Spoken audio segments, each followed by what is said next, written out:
For decades, there has been an ongoing debate about the different categories of educational provision in any given country. There has been much being said about independent educational providers, grammar or chartered schools, and state education. There is much comparison that has been made. So which do you consider to be better? How do they fare or rate in performance? Are there any distinguishing features that set them apart? If you had the chance, which would you rather serve in? Let's spend some time assessing a few features of these systems and see if statistically there are any differences, and should there be differences, where did they originate and how can they be redressed?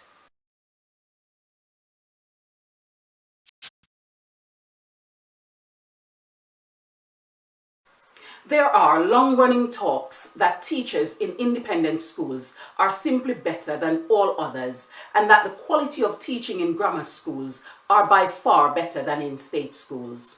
These theories were put to the test by Ofsted inspectors, school educators swaps, co-teaching, and other forms of collaboration.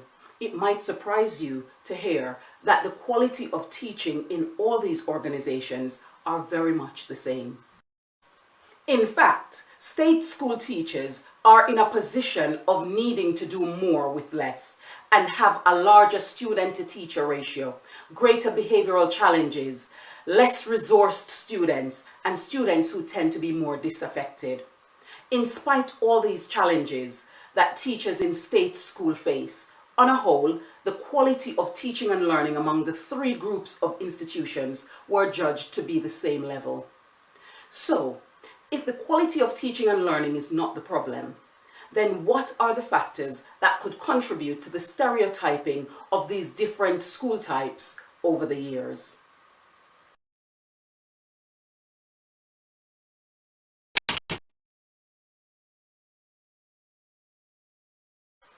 All the schools develop thinking skills in their teaching and learning. However, this might be seen as more deliberate in independent and grammar school settings. State schools have their own sets of problems. Given the varying starting points of students, teachers are working tirelessly to bring students to the national expected levels and incorporating thinking and transferable skills along the way.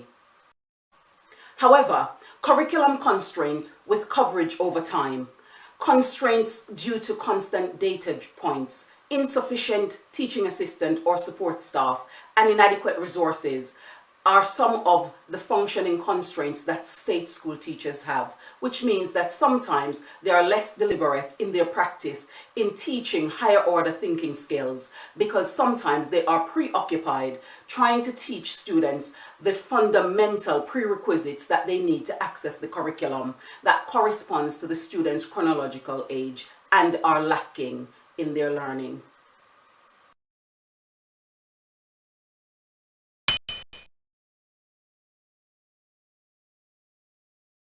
Students entering these types of schools have distinctly different starting points.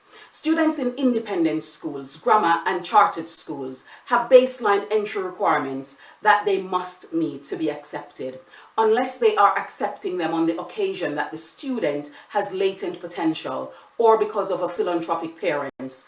These entry requirements are fixed. State schools are non-selective, and so long as they have capacity, are expected to take students regardless of their starting points. Supporting students to meet their target happens through various means. Independent schools and some grammars can moderate their class sizes to give their teachers more scope to support students. It has been proven that smaller class sizes and indeed smaller schools yield better outcomes for students. State schools have a fixed capacity set on the consideration of 30 students class intake. State schools are usually larger and therefore are already working from unfavorable territories according to published data and research done on population sizes in schools. The strategic interventions are more streamlined and deliberate and specific in independent schools, and have a greater and more consistent take-up in grammar schools than they do in state schools. in state schools, showing the relevance of intervention programs and encouraging parents and students to take up these provisions can sometimes be rather challenging.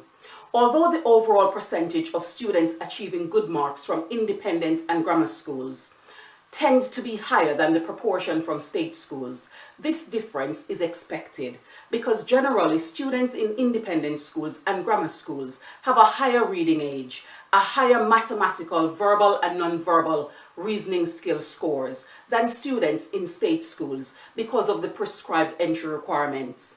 Notwithstanding, considering the starting point of the students and the value added when they leave school, it is higher for state schools than for independent and grammar schools.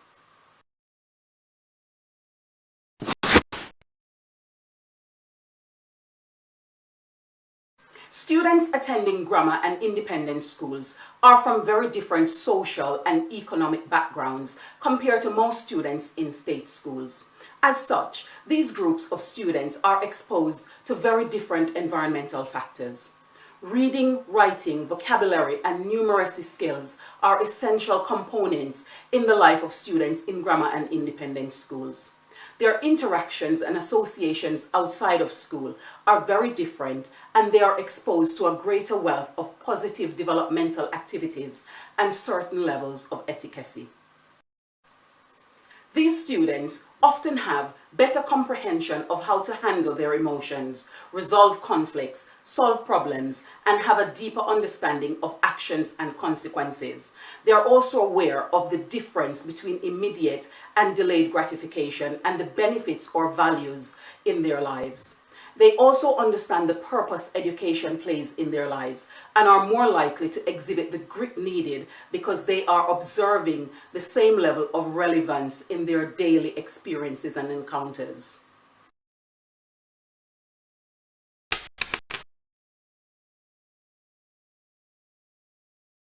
Grammar and independent schools are managed very differently. They tend to be schools with smaller class sizes and more support structures to accommodate learning in the classroom and mechanisms to remove barrier to learning and socializing.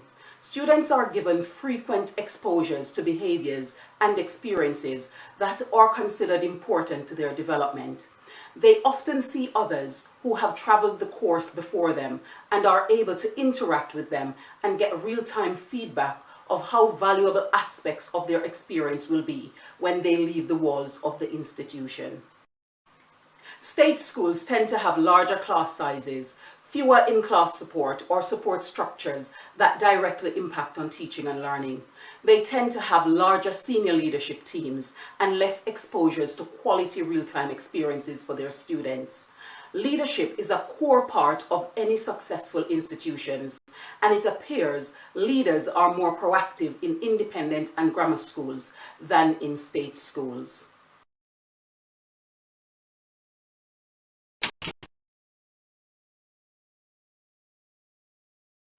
There are many factors that impact on the classification of independent, grammar or state schools. The quality of teaching is consistent across the various schools, and it would be great to explore how some of the qualities of leadership and management found in the independent and grammar schools can be shared with state school leaders. Equally, it would be helpful if alternative arrangements could be made to ensure that state schools also have students entering that meet or exceed the expected standards to see how much of a difference their outcomes would be. Until then, all the stakeholders in education need to play an active role in ensuring the best outcomes no matter where students study. What are some of the differences you have observed between these types of schools? How do you believe that these differences can be reduced?